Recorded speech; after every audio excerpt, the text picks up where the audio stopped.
Hello students, you are welcomed in Education Arena YouTube channel Kharkhoda. Dear students, we are learning tenses and today we are going to learn future continuous tense. तो आइए जानते हैं future continuous tense का use किस situation में होता है. Future continuous tense is used to talk about future events that will be in progress at a specific time in the future. तो dear students, future continuous tense का use किसी भी future events के लिए जो फ्यूचर में continue हो, जारी हो, उस सिचुएशन में फ्यूचर कंटिन्यूअस टेंस का यूज होता है. जहां तक हिंदी की बात है स्टूडेंट्स, फ्यूचर कंटिन्यूअस टेंस का प्रयोग सामान्यतः ऐसे कार्यों के लिए किया जाता है जो भविष्य में जारी रहेंगे.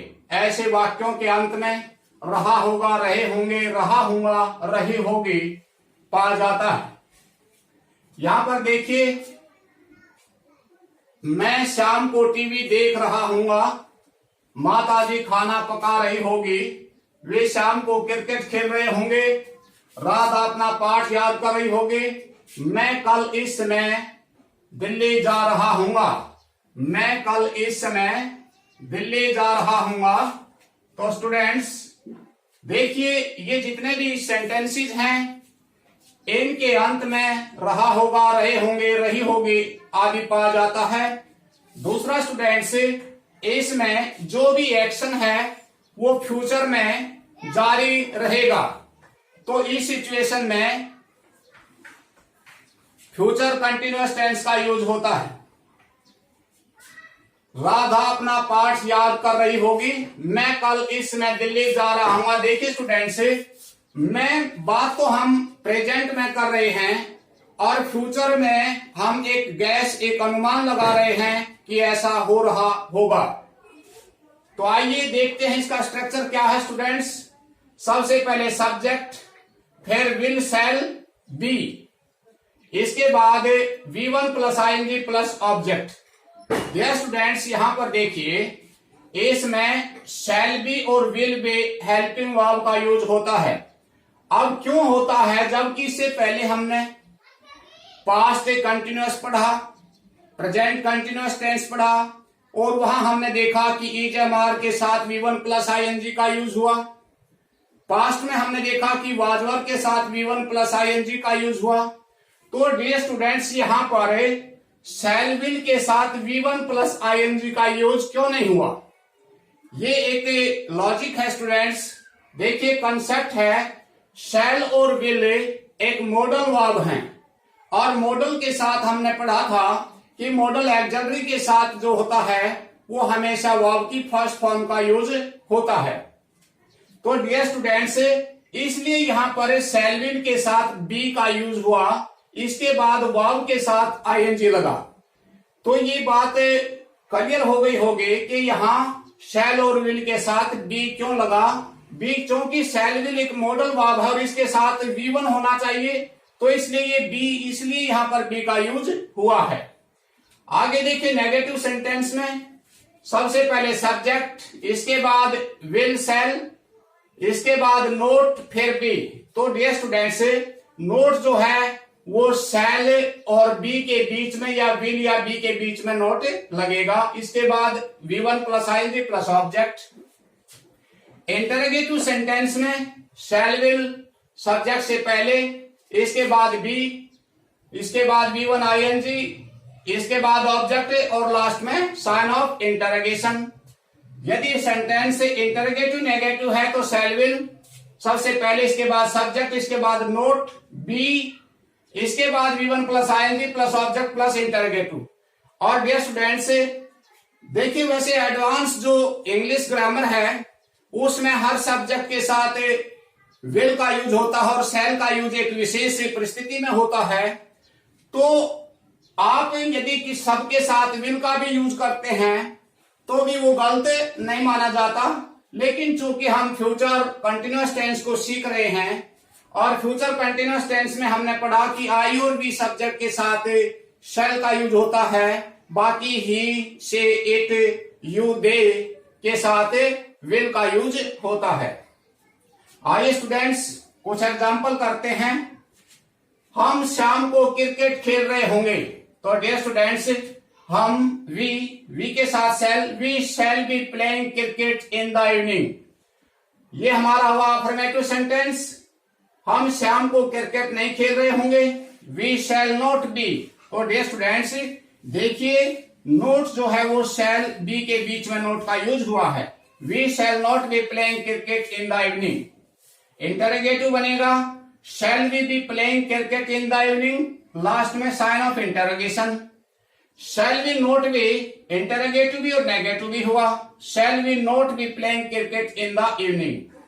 2 घंटे बाद वह कार चला रहा होगा। तो डियर स्टूडेंट्स, 2 घंटे बाद वह, ही हुआ हमारा subject. He will be driving A car after 2 hours।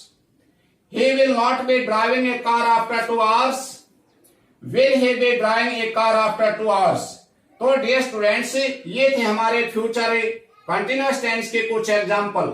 अब यहां पर देखिए स्टूडेंट्स, इस सेंटेंस को देखिए। जब मैं स्कूल पहुंचा चपरासी घंटे बजा रहा होगा। तो इस सिचुएशन में डियर स्टूडेंट्स देखिए 2 सेंटेंस हुए यहां पर। जब मैं स्कूल पहुंचूंगा, दूसरा हुआ चपरासी घंटे बजा रहा होगा।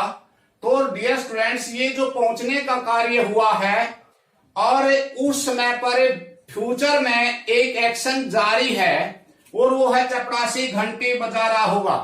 तो इस सिचुएशन में डियर स्टूडेंट्स क्या करें, जब 2 सेंटेंस हो तो कौन सा सेंटेंस किस टेंस में बनेगा, वो एक ध्यान देने की बात है।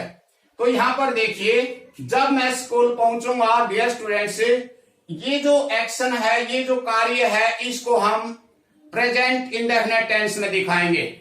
कभी भी इसके लिए भी आप फ्यूचर टेंस का यूज नहीं करेंगे, इसको आप प्रेजेंट इंडेफिनिट टेंस में दिखाएंगे। देखिए, जब की अंग्रेजी है when I reach the school the peon will be ringing the bell. तो डियर स्टूडेंट्स, ये जो सेंटेंस है ये प्रेजेंट इंडेफिनिट टेंस में हुआ, ये हमारा हुआ फ्यूचर कंटिन्यूअस टेंस में। एक एग्जांपल और देखिए, जब मैं स्टेशन पर पहुंचूंगा मेरे दोस्त मेरा इंतजार कर रहे होंगे।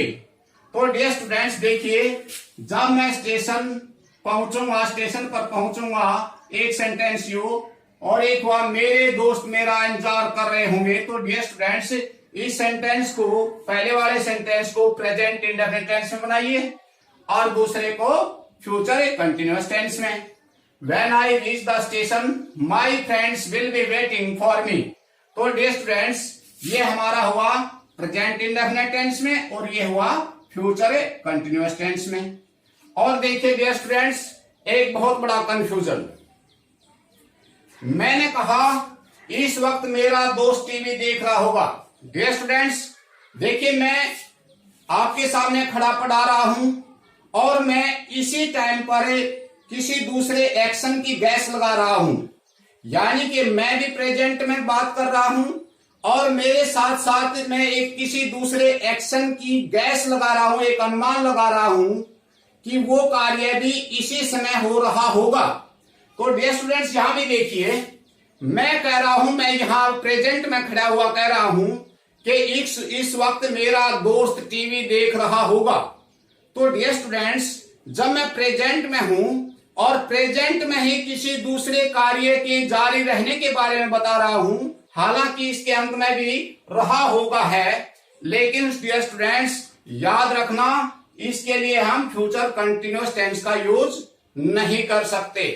इसके लिए जो होगा, देखिए बात मैं प्रेजेंट की कर रहा हूं और एक अनुमान लगा रहा हूं कि इस समय एक और कार्य भी जारी रहा होगा।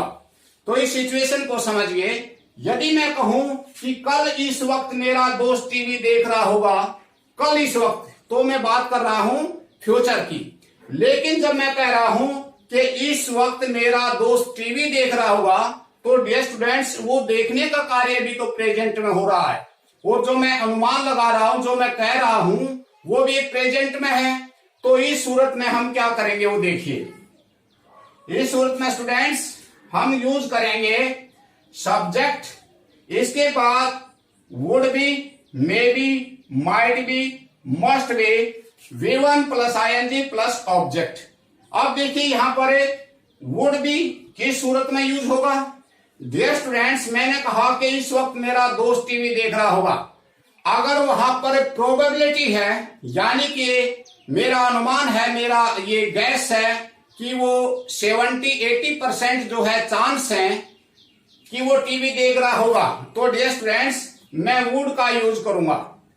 अगर मेरे को 80-90% से ज्यादा इससे कम है, यानी कि 50-50 चांस है कि इस वक्त मेरा दोस्त टीवी देख रहा होगा, इस वक्त मेरी माँ खाना पका रही होगी, इस वक्त मेरे पिताजी अखबार पढ़ रहे होंगे, इस वक्त मेरा दोस्त क्रिकेट खेल रहा होगा, तो वहां पर यदि 50-50 चांस है उस बात के, उस एक्शन के होने के, तो मे बी का यूज करिए।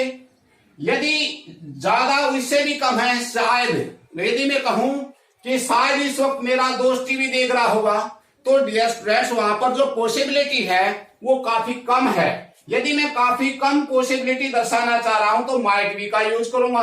और डियर स्टूडेंट्स, यदि 100% है कि इस वक्त मेरा दोस्त 100% जो है टीवी देख रहा होगा, तो उस सिचुएशन में मस्ट बी का यूज होगा। तो इस सिचुएशन में हम सेंटेंस कैसे बनाएंगे? माई फ्रेंड यानी कि सब्जेक्ट, इसके बाद would be, V1 plus ING, इसके बाद ऑब्जेक्ट और time. My friend would be watching TV at this time. यदि मैं इसी बात को कहूं my friend may be watching TV at this time, तो डियर स्टूडेंट्स यहां पर देखिए वुड का यूज जो हुआ है वो हुआ प्रोबेबिलिटी के लिए, यानी कि ज्यादा संभावना के लिए। यदि मैंने मे का यूज किया तो 50-50 कहा। My friend may be watching TV at this time, यानी कि 50-50 अनुमान सही है। यदि मैं कहूं कि my friend might be watching TV at this time या राइट नाउ, तो डियर स्टूडेंट्स यहां पर एक पॉसिबिलिटी है वो काफी कम है। यदि मैं कहूं my friend must be watching TV at this time, तो डियर स्टूडेंट्स मेरा पक्का 100% विश्वास है, यानी कि जो मेरी गैस है वो 100% सही है, तो उस सूरत में मैं मस्ट बी का यूज करूंगा। तो डियर स्टूडेंट्स ये काफी कंफ्यूजन है ये सेंटेंसेस, इनको ध्यान रखिए।